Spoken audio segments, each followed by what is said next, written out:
একজন অষ্টম শ্রেণীর শিক্ষার্থী। আমি বীরগঞ্জ বনি সরকারিতে পড়ি এবং বর্তমান দেশে যা অবস্থা সেখান থেকে বোঝা যায় যে আমার থেকেও ছোট বোনগুলো ধর্ষিত হচ্ছে। অথচ এই দেশের নতুন রাজনৈতিক দল কোনো স্টেপ গ্রহণ করছে না। ধর্ষককারী একের পর এক ধর্ষক করে চলেছে। দেশের কোনো নারীদের কেন নিরাপত্তা গ্রহণ করা হচ্ছে না? দেশের মধ্যে নারীদের কেন নিরাপত্তা দেওয়া হচ্ছে না? আমি বারবার বলবো যে আমাদের মতো বাচ্চাদেরকে অবশ্যই নিরাপত্তা প্রদান করা হবে। ধর্ষককারীর মনটা এত নিষ্ঠুর কেন যে আমাদের মতো বাচ্চারা যা তাদের মেয়ের মতো হইতে পারে তারা তার বাবার মতো হওয়ার পরে তারা ধর্ষণের দিকে এগিয়ে আসে কিভাবে? এবং বাংলাদেশের আইনকে আরো কঠোরভাবে বাস্তবায়ন করা উচিত, যার ফলে ধর্ষককারী ধর্ষণ করার আগে তার বুক কাঁপবে, হাজারবার কাঁপবে।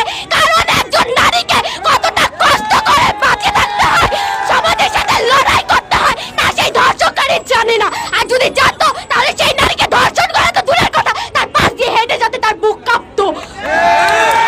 আমি মনে করি আমাদেরকে একসাথে কাজ করা উচিত, যার কারণে ধর্ষককারীদেরকে শাস্তি দেওয়া উচিত এবং